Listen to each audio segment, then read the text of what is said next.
Good morning. Welcome to Trading Hour. I'm Reema Tendulkar. With me is Hormuz Fatakia. And it's a good start to what's going to be an action-packed trading week. The benchmark indices are holding up in the green. It's a gain of about 0.5%.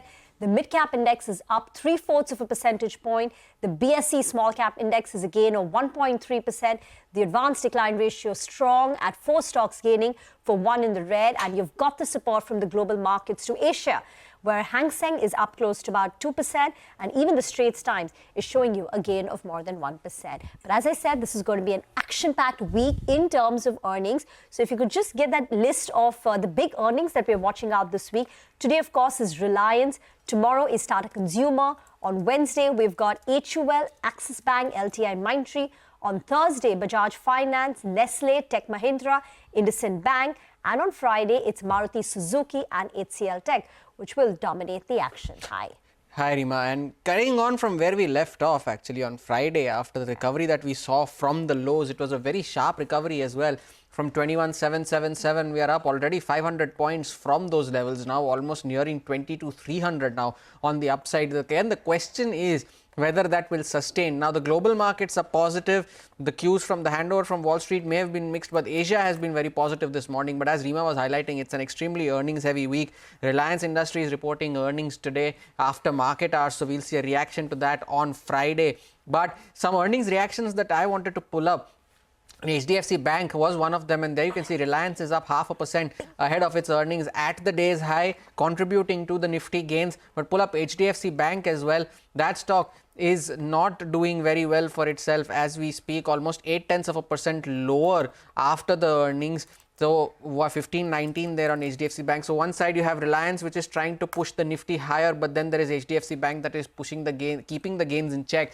Also pull up some of the stocks that reported earnings, some of the broader market names. Pull up IREDA, and that stock was up 11% at one point of time.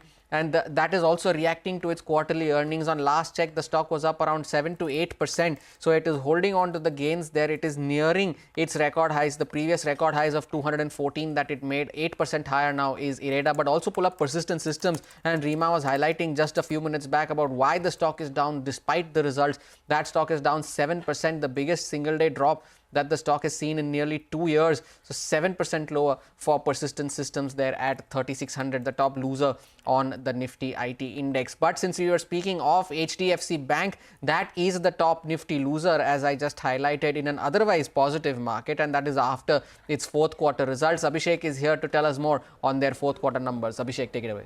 The stock might have been under pressure today given the fact that it rallied on Friday. It was up 2.6, 2.7% on Friday and closed at the day's high. So there might be some profit booking that might be taking place. In terms of results, the net interest margin has surprised positively given the fact that the analysts were largely expecting a decline or flattish net interest margin. And they have built a buffer in terms of provisions from the extra gain that they had from stake sale of HDFC Credila. So what has worked in the results is that the net interest margin has expanded by 4 basis points. They have made a total of 10,900 crore of buffer provisions to strengthen the balance sheet against any potential shock. There has been a continuous rundown of HDFC Limited's non-individual portfolio that's declined more than 18% quarter on quarter. The LCR that is positive. It's improved to 115% versus 110% in the previous quarter. Asset quality has improved. Gross NPA ratio is down 2 basis points sequentially. The fee income, despite a weak loan growth overall, has increased by 15% quarter on quarter, largely driven by the retail portfolio because the retail growth was healthy 3 to 4% on a sequential basis. HDB Financial that reported the lowest gross NPA ratio that you are seeing in last 18 quarters. It's now below 2%. 1.9% is the gross NPA ratio of HDB Financial when compared to 2.25% in the previous quarter. Now, what has not worked in the result? Risk weight asset to advances ratio that's increased massively to 99.3%. Remember that 2 quarter back for Q2 the number was around 92-93%. So there is a sharp increase in the risk weight weight assets. Core operating profits have declined quarter on quarter. There is one of, employee expense of 1,500 crores, which has impacted the core operating profits. And corporate loan book has actually declined. So in the con call, the management did mention that if they are not getting favorable rates, they would let go of corporate book that they intend to build upon. In terms of one-offs, employee expenses of 1,500 crore, the reward given to employees for SDFC Limited merger, and provisions of 10,900 crore, which has been made from stake sale of SDFC Credila, as well as, tax provisions that they have included. In terms of P&L, the NI is above our poll, while the PAT is below our poll. Back to you. Thank you very much for that. Even in the conference call, Hormus, they were talking about how they are going to prioritize profitability over growth.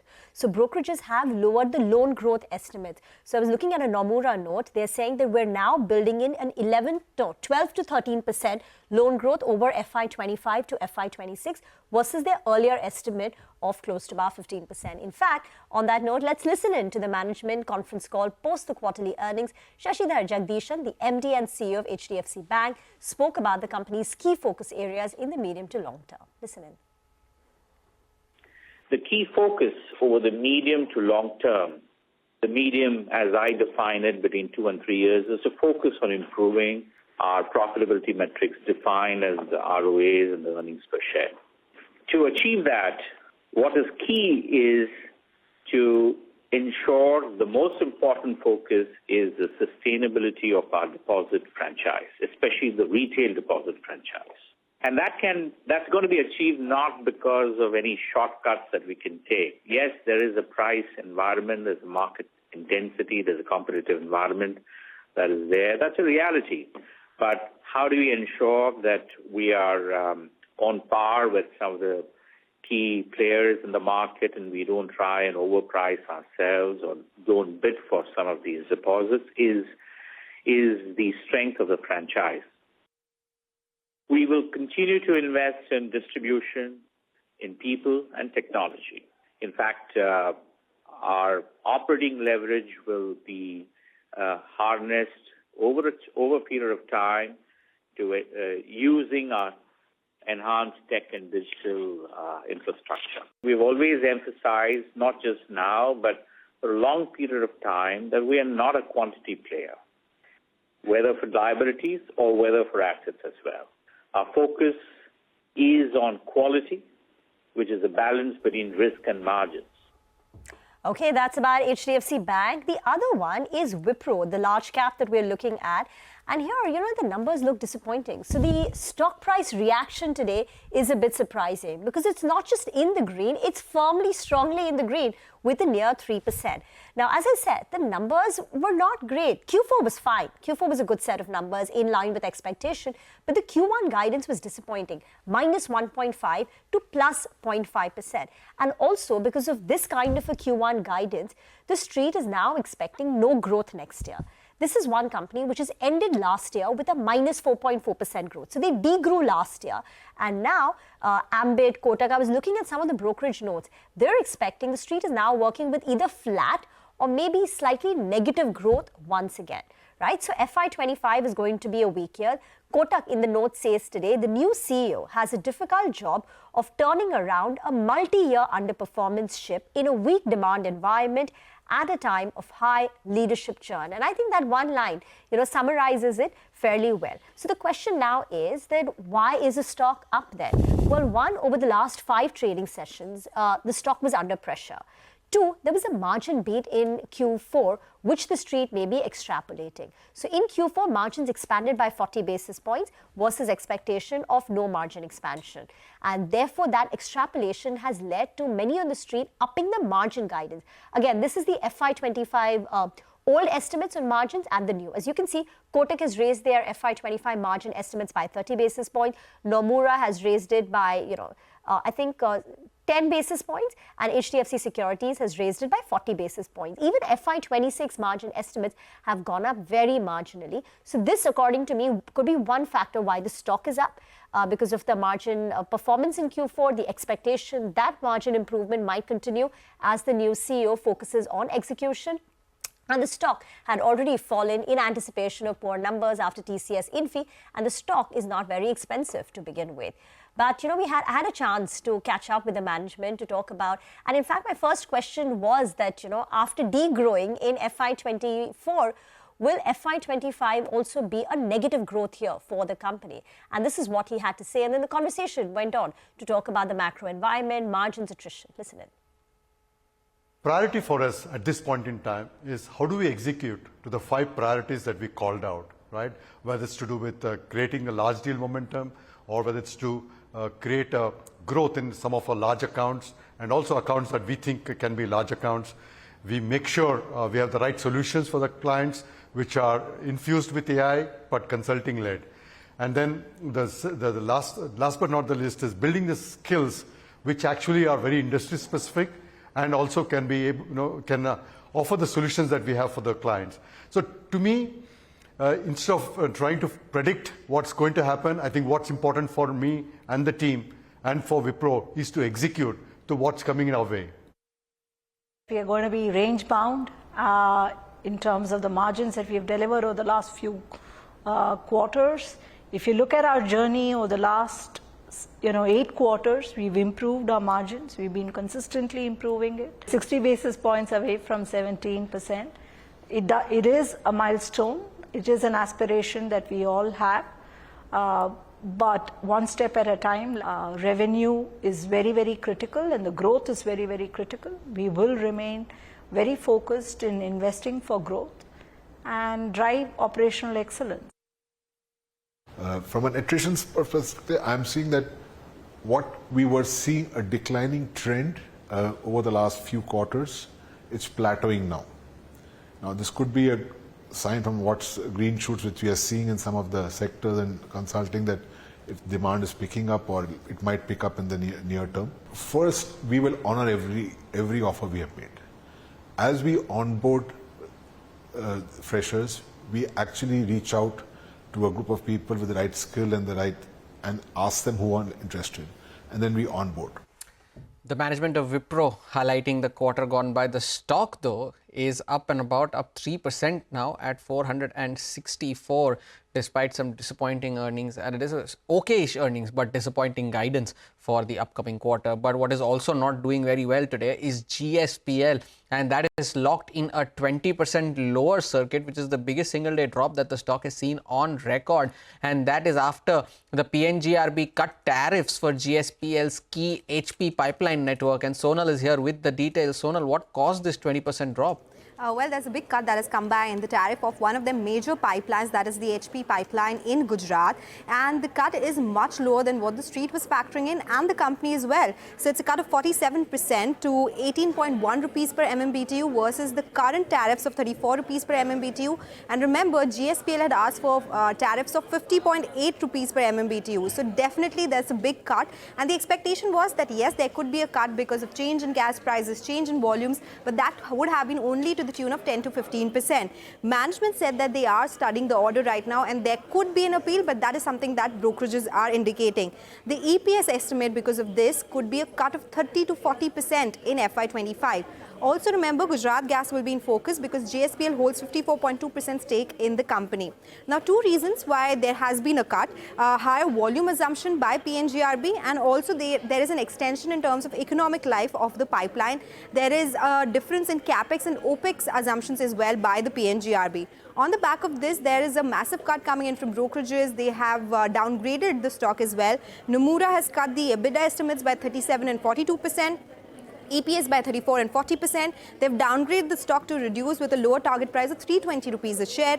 Citi has a sell on the stock. Target price is cut to 295 from 330. And MK has downgraded GSPL to a reduce from a buy, and target price is down 11% from what they had earlier. Kotak has downgraded it to a reduce. They expect the company to challenge the order, but this has come in as a surprise, and that's why a big cut that we've seen in GSPL's stock price. And also watch out for GAIL, because the PNGRB conversation suggested there could be a tariff change for GAIL as well in June.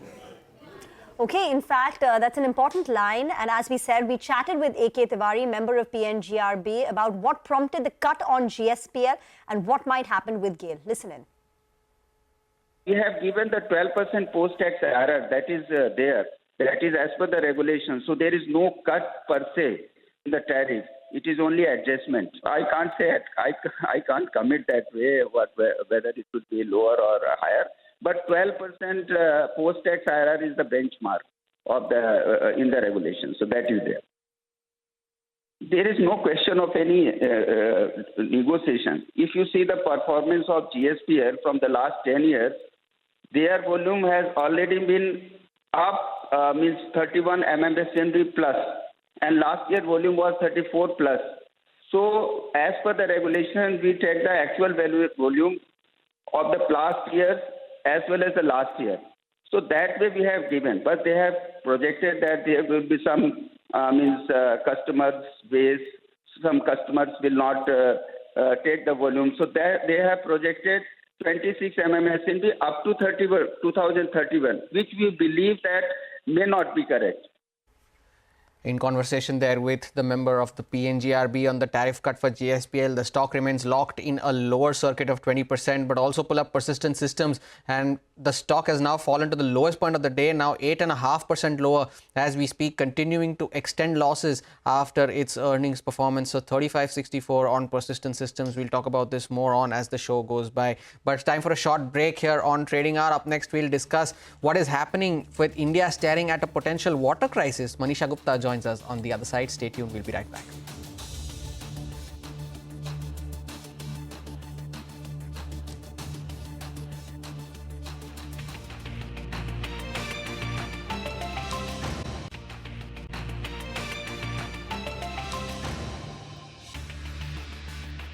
Back with us here on Trading Hour, and on to some serious news here. According to the latest data released by the Central Water Commission, the overall water storage in major reservoirs and river basins across India has dipped significantly below the average recorded over the past decade. Manisha Gupta is here with more details. Manisha, good morning. What are the details indicating?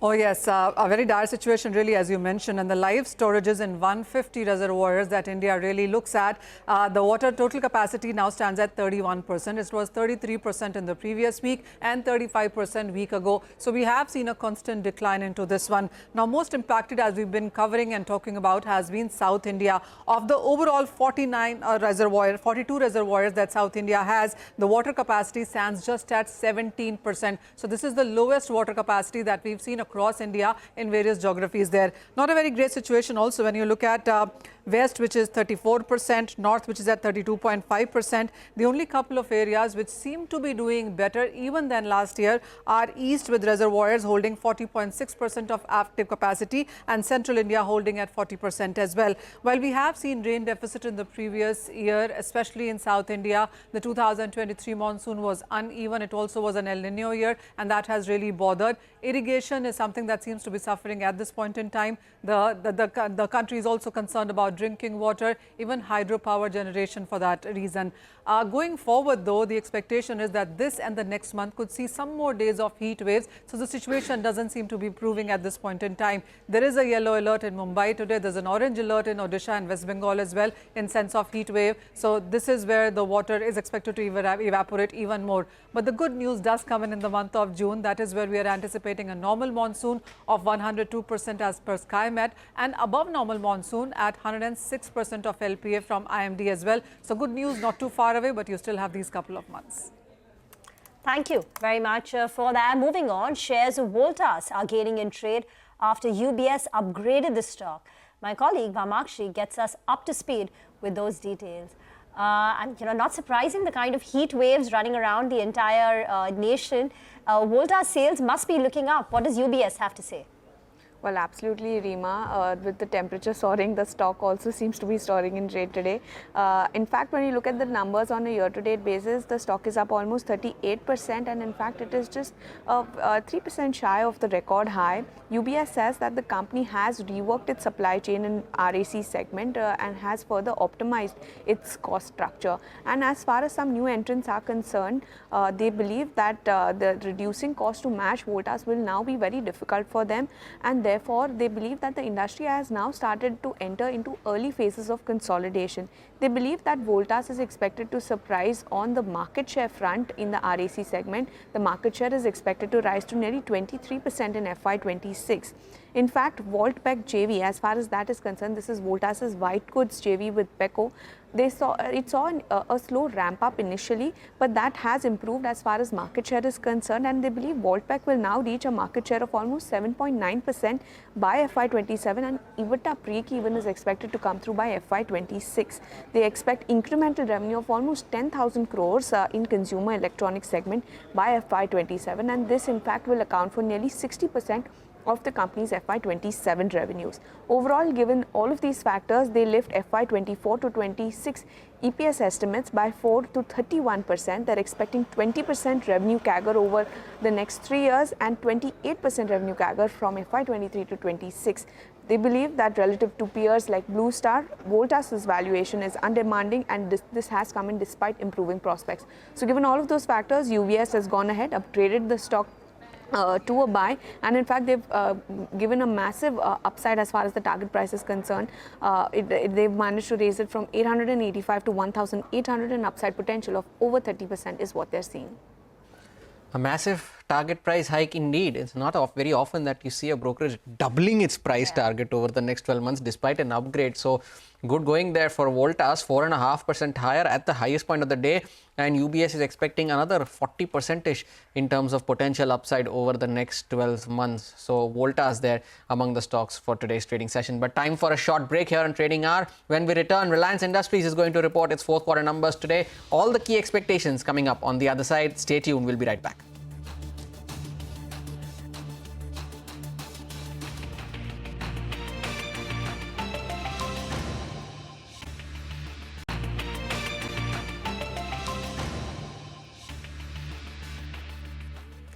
Welcome back. Today is the day Reliance Industries is all set to report its fourth quarter numbers.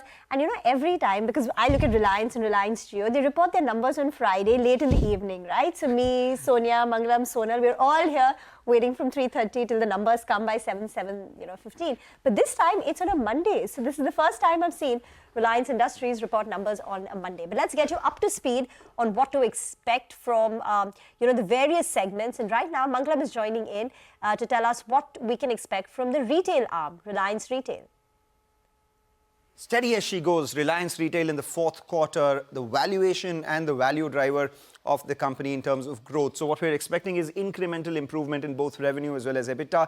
There will be improvement in the product mix along with operating leverage that would aid their margins. And at the same time, we'll see store expansion which the company is on along with increased footfall. So what does all of this mean for Reliance Retail in the fourth quarter in terms of numbers? We're looking at 21.5% growth in the revenues year on year. The number you're looking at is close to 84,250 crores. The EBITDA on the back of operating leverage and the factors that I earlier mentioned likely to grow by about 25%. These are estimates from Kotak, which implies a margin improvement of 20 basis points year on year as well, 7.3%. Now, if you look at this number quarter on quarter, it may look a little subdued, but remember, we're coming off the festive season. The third quarter is typically the strongest in the retail company for a year. And at the same time, if you compare that to the fourth quarter, then 1.5% revenue growth would not necessarily be bad. In fact, the other things that we'll be watching out for would be the commentary on store expansion and increased footfall. More importantly, watch out for the performance of their e-commerce business as well as the digital commerce business, which now accounts for nearly 19% of their sales. I'll particularly be watching the performance of their beauty store, Tira, of which the company has seen a fair amount of expansion out there. And finally, watch out for performance in their grocery, fashion and retail, as well as consumer electronics business too. So steady performance expected for Reliance Retail. Commentary more important. Steady performance expected from Reliance Retail. And Rima, you were highlighting you guys have to wait by until 7:30, 8 o'clock. I hope that doesn't happen today. But the same is the case for us as well, because we have to wait for the digital team to put out copies on the web. So it's the same for all of us. But from Mangalam, we hop over to Sonal, who tells us what Reliance Industries' oil to chemical segment is expected to fare in this quarter. Sonal, over to you. It is expected to be a good quarter for the oil to chemicals business. So let's get started with the macros. Singapore GRMs, they increased on a sequential basis to come in at $7.3 per barrel. Additionally, spreads for various products were also higher. Diesel spreads, they were marginally higher. Gasoline spreads, they rebounded 40% on a quarter-on-quarter basis. And the petchem spreads, they were largely stable on a quarter-on-quarter basis. This throws up the EBITDA estimates for quarter 4, expected to come in at 16,058 crore rupees, which is a slight dip on a YOY basis, but a 14% increase on a sequential basis. And if we map it in terms of trends as well, it'll be around the 16,050 mark that we'll see in this quarter. Moving on to the oil and gas business now, that is where the EBITDA is seen at 5,500 crore rupees, which is an increase of 45% on a YOY basis, but a decline of 5% on a sequential basis. But again, if we look at the trend, it has been continuously increasing in the oil and gas business, led by better volumes from KG-D6 basin. Let's talk about the volumes and the realizations. First up, the volumes, which are expected to increase 62% on a YOY basis, a slight dip on a sequential basis. But if you look at the pricing as well, in terms of gas prices, they are expected to come in at $10.2 per MMBTU, which is an uptick on a sequential basis, but a slight downtick on a YOY basis. But overall, the numbers will look decent. Overall, the numbers will look decent. Thanks a lot, Sonal, for taking us through the expectations. But time for a short break here on Trading Hour. Up next, we discuss market technicals with Soni Patnaik from GM Financial Services and also her top trading bets. Stay tuned. We'll be right back.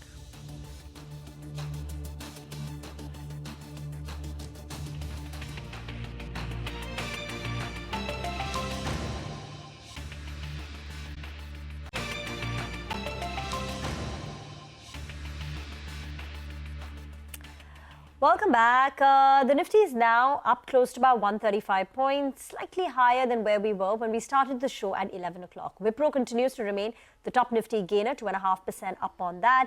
Shriram Finance, the new entrant on the Nifty, is also up. This company reports their numbers later this week. And Tata Consumer, too, ahead of numbers tomorrow, is higher.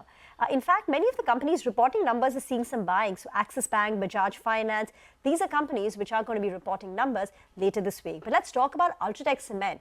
That's one of the big movers after the company buys a grinding unit from India Cements. Nigel joins in with more on that story. Nigel. Well, that's right. Two pieces of news coming in UltraTech Cement. They're increasing their footprint here in Maharashtra. Let's run you through the point number 1 first. They're going ahead and they're buying a grinding unit from India Cements. The capacity is around 1.1 million tons, and also they're going to be paying close to around 315 crores odd.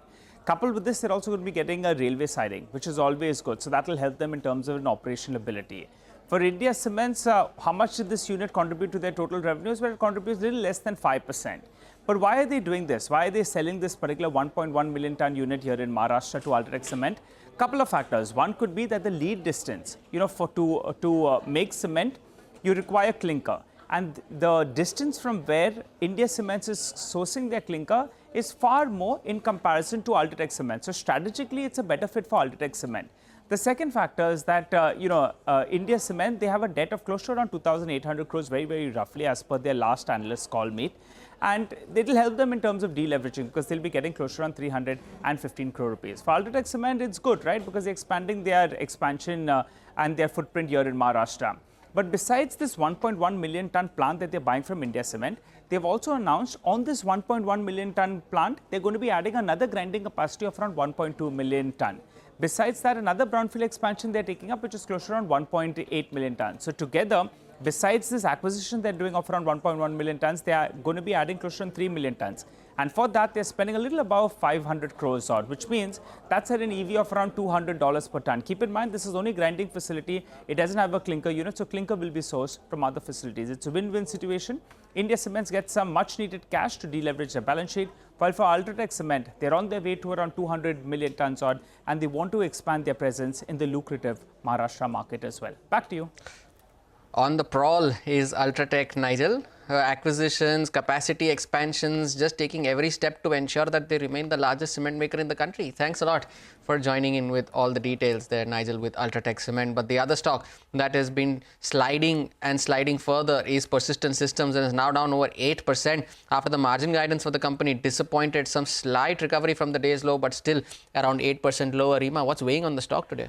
Well, my sense is it's the margin guidance. Now, the company held a conference call at 8 a.m. because the Q4 numbers were very good for the company. There were no complaints there. So there is nothing in the numbers which can explain an 8% correction in the stock. But in the conference call today, the company said, and I quote, during the next 12 months, given the challenging macro environment, our goal is to maintain top quartile growth while maintaining margins at the current level.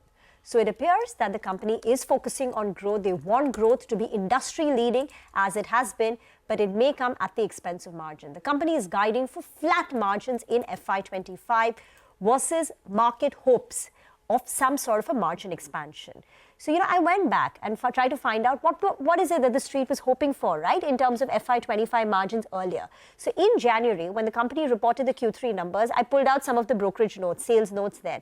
And this is what came out of them. Nuvama was anticipating a margin expansion of more than 100 basis points, and so was Kotak. They were looking at margins of 15.7 to 15.9%. What in reality that number could be is now 14.4, which is unchanged from FY24, give or take, a couple of percentage points. So therefore, there could be some moderation in the street expectations of margins. Also, the company had spoken about expanding margins by 200 to 300 basis points in the next, in the medium term. Right? Does that aspiration now get pushed forward? So that's one aspect, right? The margin guidance. Secondly, on demand, as all the other IT companies have been talking about, Persistent also hasn't called out for any improvement in demand. They are saying demand is what it was 2 to 3 quarters back. This is not a surprise. It's just an FYI, in terms of what the company had to say in terms of demand. But bear in mind, the stock is a big outperformer because of the kind of growth it's reported. In the last 3 years, the stock is up 300% and it's trading at valuations which is higher, much higher than peer group. So it's trading at about 35, 37 times forward multiple. So that's also, a factor weighing on the performance. Now, we highlighted this on Friday as well, right? It's the best performer during the Modi 2.0 regime. Over 1100% jump this Persistent system. So just gets better. It was the best performing IT stock? IT stock. No, the best performing IT stock. On the IT index, yes, it was the best performer. So, just to, I'll tell you why, right? One, because the growth was so strong. FY22 and FY23, the company's top line grew 35%. Right.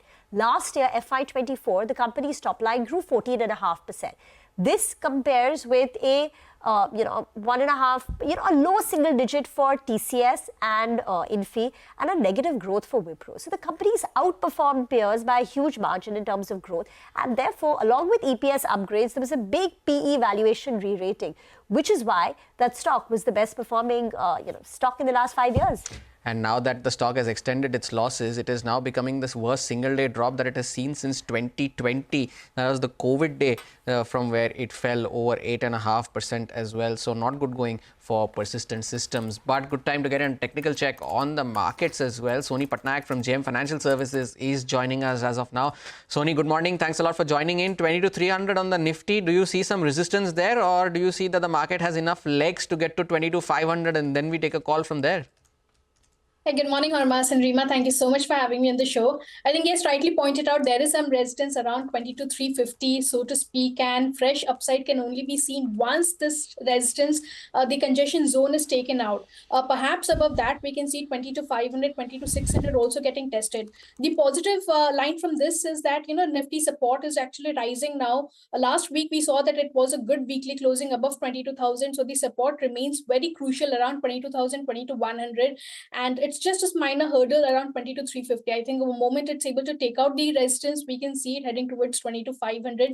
And the volatility also could be just behind us. Similarly, talking about Bank Nifty, I think Bank Nifty, one should consider fresh longs only above its congestion zone of 48,200.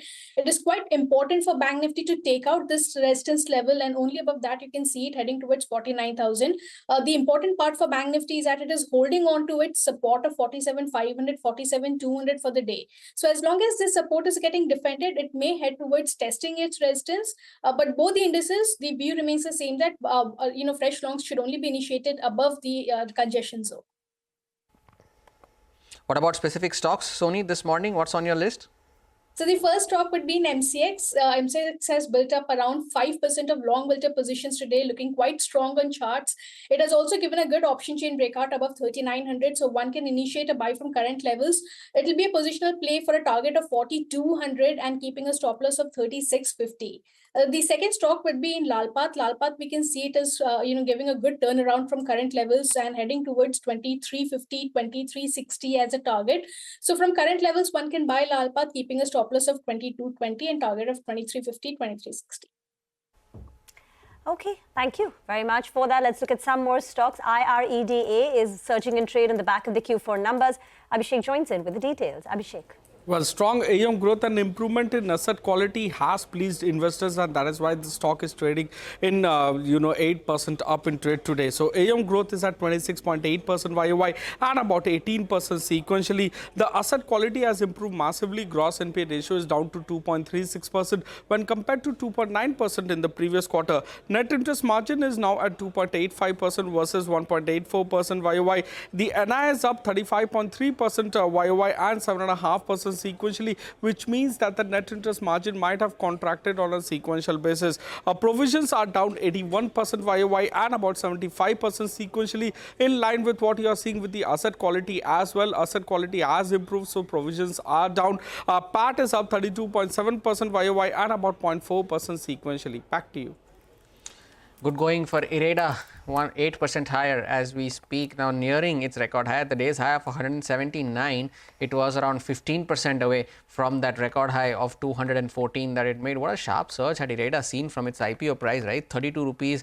Then within almost 2 months, it made a record high of 214, then corrected to 100 rupees, and then is now. So all-time high is 214. 214, yes. Okay. So now then it's correct, clawing the losses back, and now it's at 170 is IREDA. But what's also doing well today is Hindustan Zinc, and that is on the back of an inline set of numbers in the fourth quarter. The company has turned net cash at 1700 crore rupees. The margins also appear better because the top line was a little lower, but absolute EBITDA was in line with expectations. Earlier today, we spoke to its CEO, Arun Misra, and discussed the numbers and also the company's demerger plans. Let's listen into what he had to say.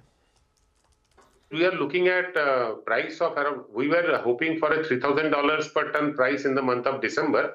But looking at the current sharpness in increase in prices, we believe that mark will be breached much before December. Somewhere maybe August or September, we should get a price beyond $3,000 per ton. Silver is currently about $28, $29 per troy ounce. It will cross $31, $32 per troy ounce because the globally, we are now third largest in the silver producing company in the world.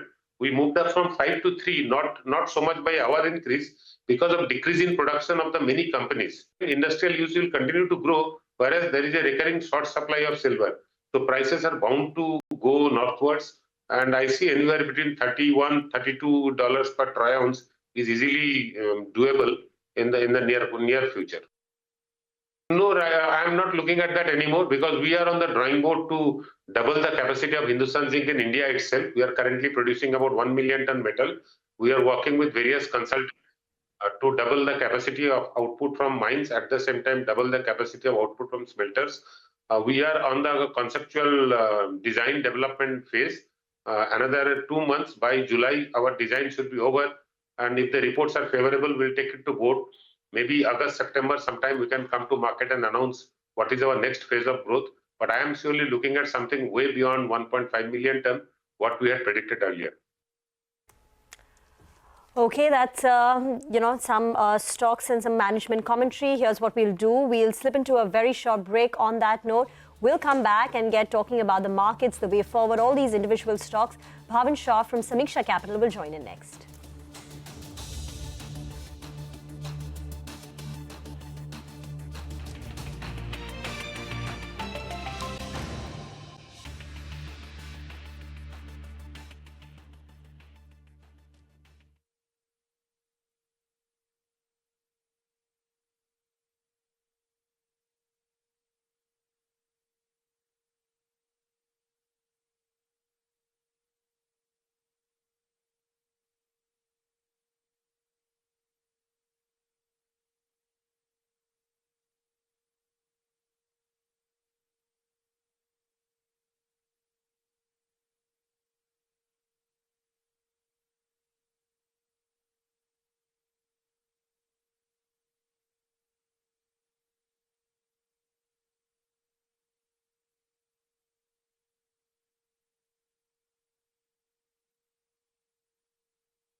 Welcome back. As promised, let me invite Bhavin Shah from Samiksha Capital on the show now. Bhavin, well, now you look at all the stocks, the markets, but you've looked at IT very, very closely. What have you made so far from TCS, Infi, Wipro and Persistent? What would your top takeaways be and the kind of sell-off that we're seeing in Persistent and the stock price rise in Wipro today? I think if you go back to the commentary before COVID from number of companies, we were looking at from the large IT companies, growth rates starting to come down to mid-single digits. COVID came and the whole thing changed. There was a huge tailwind and a lot of acceleration of growth. And then I think I also observed that some companies started to extrapolate that into a 5-year story and so on and so forth. And I think that probably also led investors to believe in those kind of expectations. But the reality is that now we are back to sort of a normalized world that existed pre-COVID, broadly speaking. Obviously, there are some new disruptions that we can talk about, especially with respect to artificial intelligence and how it might change the whole coding world. But the point is that, I think one should one should adjust their expectation of the industry growth and growth for the large cap IT companies to much smaller numbers than what we have observed in the last 3 years or so.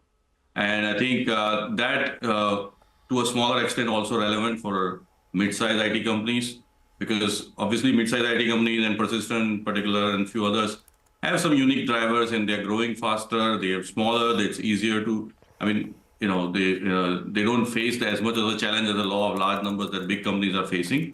But I think inevitably the growth rates will come down. And I think reality hasn't sunk in fully in the valuation of these IT stocks. And I think that's what we are going to see, that adjustment is going to happen.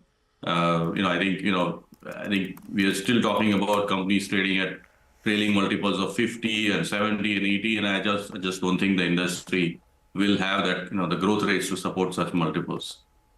And I think, the case in Wipro is that perhaps, given how cheap it is and maybe the commentary from the new CEO talking about, basically just sticking to the basics, might have appealed to some investors and, maybe starting to take a look at that. But overall issue of the growth rate, I think, is what one has to keep in mind when investing in this sector.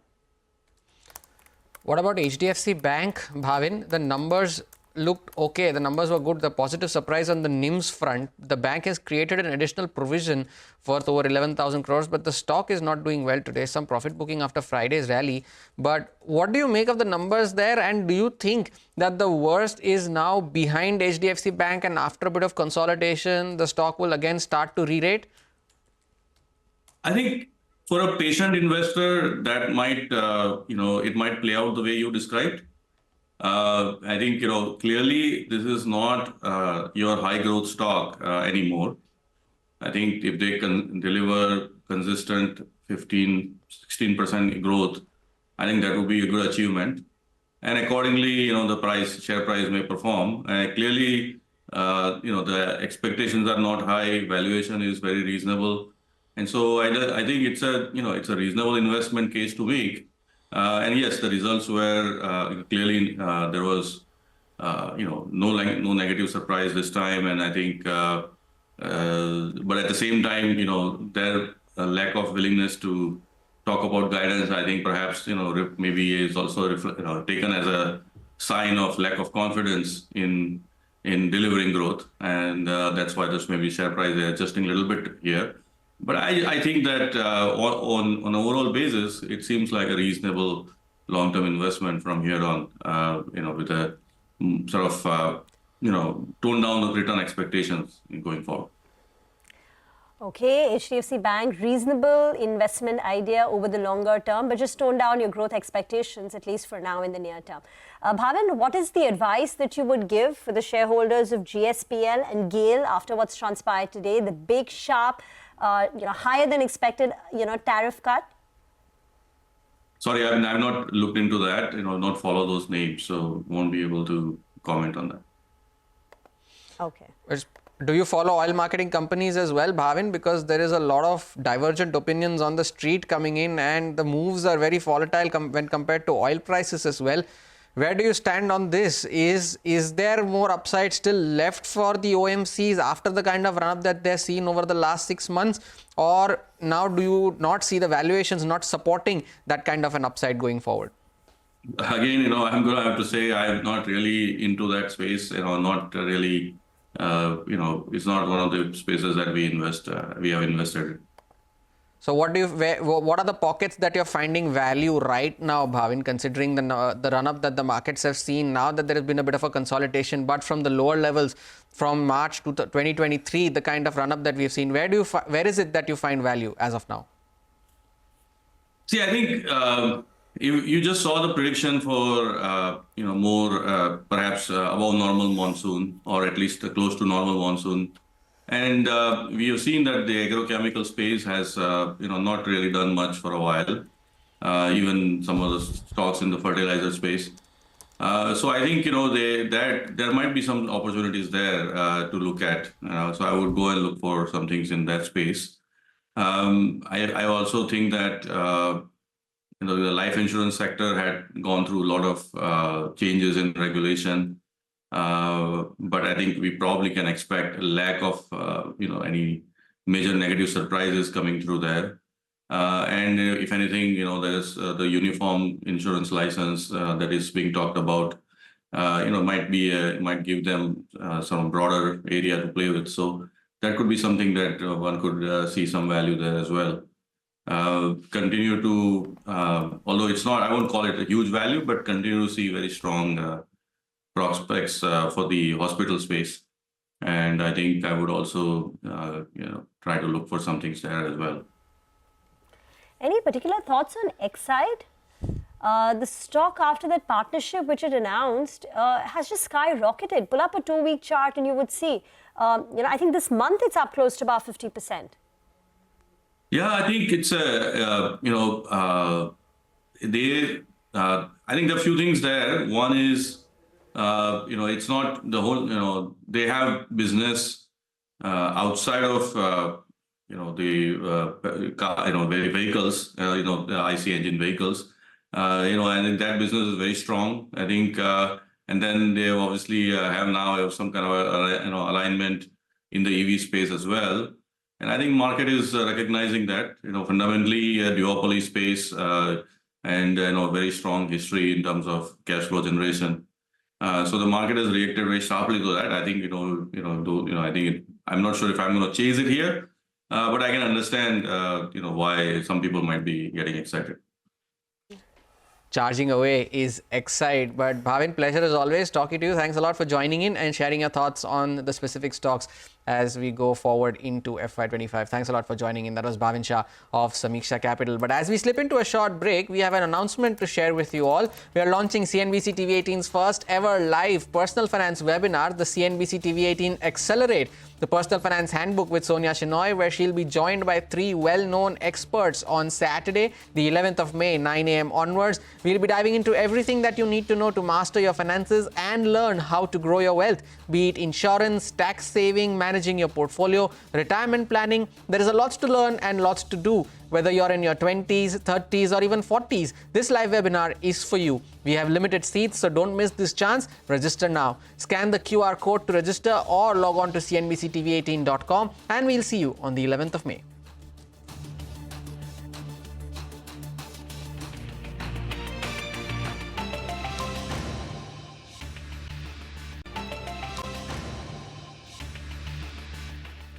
Back with us on Trading Hour, and it's QSQT time, and it's quarter se quarter tak. Well, Sonal is joining us now to tell us what can we expect from the chemical companies in the fourth quarter. Sonal, over to you.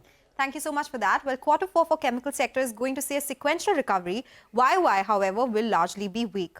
Dumping from China has continued due to lower demand in that region, which has continued to impact global realizations. There are green shoots in certain end-user industries such as dyes, pigments and polymers. Now, this is specifically for chemicals, but agrochemicals demand continues to be under pressure. Is recovery in sight? Well, not in the near term. Kotak Institutional Equity says recovery remains elusive and expected to take at least next 1 to 2 quarters. And Elara says price recovery will take at least 2 quarters. Now for chemical companies, let's look at expectations. There are estimates from Kotak. Aarti Industries is expected to see profit decline of 15% YOY, up 0.4% QOQ. For Atul Limited, profit expected to decline 11% YOY but up 17% sequentially. Navin Fluorine will see profits decline 65% YOY but up 14% sequentially. SRF should see PAT down 26% YOY but up 64% sequentially. And when it comes to Tata Chemicals, profits are expected to decline both YOY and quarter on quarter. It's a commodity chemical company and soda ash prices continue to be lower. Viniti Organics will see PAT decline of 28% YOY, but an improvement sequentially. And remember, the management did indicate to us that worst is over in terms of business fundamentals. Now for agrochemical companies, no recovery will be seen. UPL, the biggest agrochemical company, will see a loss yet again, though losses will come down sequentially. Double-digit price erosion will continue to be seen here. PI Industries will be an exception again, as always.